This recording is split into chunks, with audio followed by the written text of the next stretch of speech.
Plug in some attitude with Sound Toys.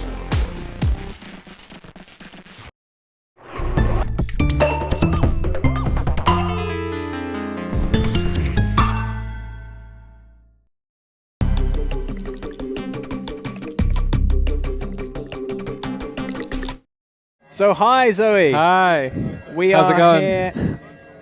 It's ALM time, ALM. and you've got a new pedal, right? Yes. So new and familiar. It's the MFX pedal. So it's a sort of re-envisioning of our popular Eurorack module, the MFX, that we've had for a few years now. So this takes it, puts it in a pedal, keeps all the features essentially, but like sort of remakes or ports them into it, so it's more useful to pedal users and hardware people. So it has stereo in and out. We've only got mono in here because we forgot some cables, but that's fine. And stereo in and out, and it has all these effects that are on the regular MFX. So there's 18 different programs. There's reverbs, delays, there's a panner, there's a chorus, ring mod, distortion, compressor, glitch, granular. There's tons of stuff, but they're all very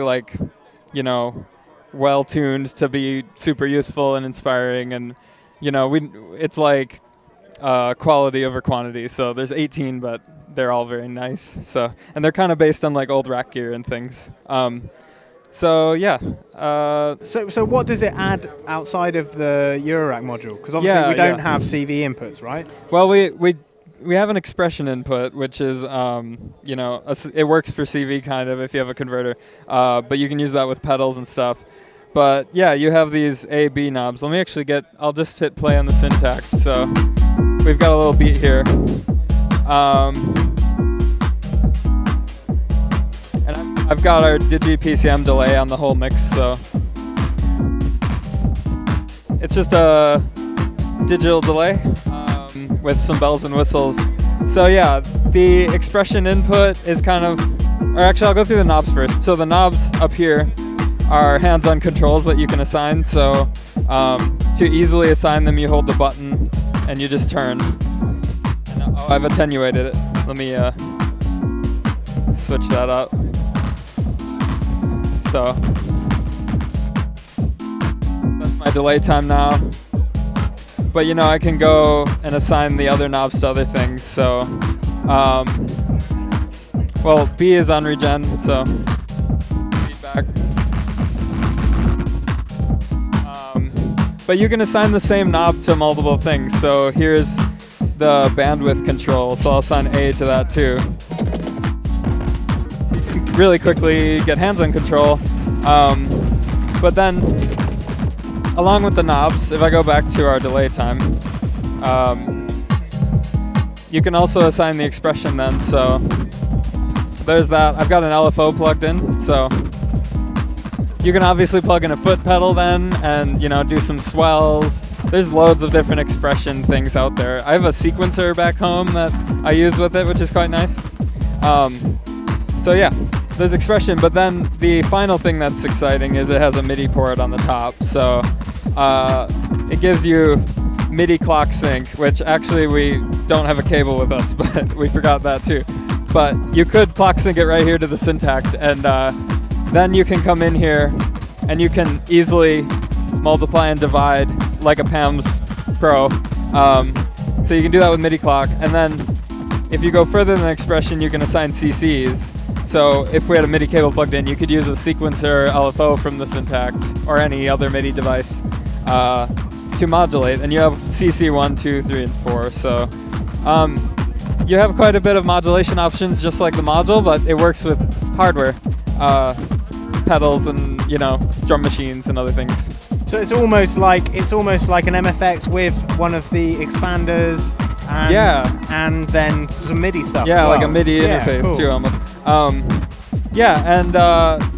The assigning is really flexible, so it is very like modular in a way because you're able to assign every single thing all at the same time if you want to these different destinations, and each one includes its own attenuation and offset settings. So you can make like macro control setups with these 2 knobs. And then of course, if you have something good, you know, you can go in here and you can save your own user preset. We updated the MFX across its life to have a shared bank of user presets, because if you really like one of the effects, then you can do 32 for just that one if you want. So it's 32 total preset slots. So the other thing I forgot to say is it has a tap switch on it. So obviously it's a guitar pedal format. So being able to tap in the time, clock sync that, and then you can divide that as well. So yeah. It has true bypass or non-true bypass if you prefer. And it's also got a switchable gain stage. So if you're playing guitar through it, you can get it up to the guitar level to reduce noise and things. So yeah. So when is it available now? Yeah, we released it yesterday. So it should already be at stockists now. So yeah. And price? I think 320 UK pounds. Yeah, I think it's around $399. Cool. Yeah. So there's also one other thing that we've got kind of going on, right? A little sort of a future thing here. I'll switch here. It's a system that people might remember. We had the System Coupe a few years ago. So people have been asking us, when's another system coming? So this is kind of our vision for like a new ALM system with all of our latest offerings in it and just some small cosmetic changes. So it's got black knobs, gray buttons, and then we have special sides in the case. But this isn't super final. We're thinking about later in the year to release these. So, but yeah, there's a couple, the recently released models like the Cizzle in here, Tasm-o, the Mega Milton. So it really provides kind of a nice spread of things. You've got your drum machine, your modulation, filtering, through zero analog oscillator, your Casio digital oscillator, your effects on the side, utilities and sequencing. So cool. Yeah. Well, Zoe, thank you very much for speaking to us. Have a good one. We'll see you soon. Thank you. All right.